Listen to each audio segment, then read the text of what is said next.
গোয়াইনঘাটে CNG tractor মুখোমুখি সংঘর্ষে নিহত 2। সিলেটের গোয়াইনঘাটে সিএনজি চালিত অটোরিকশা ও ট্রাক্টরের মুখোমুখি সংঘর্ষে 2 জন নিহত হয়েছেন। গতকাল বৃহস্পতিবার 15 ফেব্রুয়ারি সন্ধ্যা 6টার দিকে উপজেলার শারীক গোয়াইনঘাট সড়কের গোয়াইনবীজ সংলগ্ন পুনানগর এলাকায় এই ঘটনা ঘটে।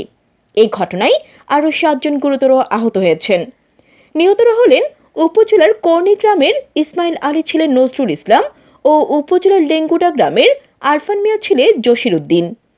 স্থানীয়রা জানান, উপজেলার লাফনাউট মাদ্রাসার বার্ষিক মাহফিল থেকে ছেড়ে আসা একটি সিএনজি চালিত অটোরিকশা যাত্রী নিয়ে উপজেলা সদরে যাচ্ছিল।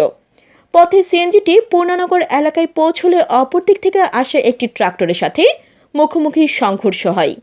এতে সিএনজি গাড়িটি দুমড়ে মুচড়ে যায়।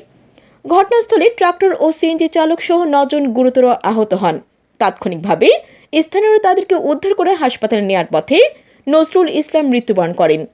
পরে চিকিৎসাধীন অবস্থায় জসির উদ্দিন শেষ নিঃশ্বাস ত্যাগ করেন। এই ঘটনায় আরও 7 জন গুরুতর আহত হয়েছেন।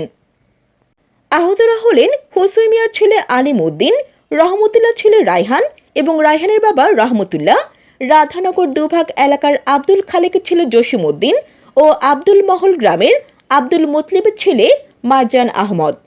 গোয়াইনঘাট থানার ভারপ্রাপ্ত কর্মকর্তা ওসি রফিকুল ইসলাম বলেন, খবর পেয়ে পুলিশ ঘটনাস্থল পরিদর্শন করেছে।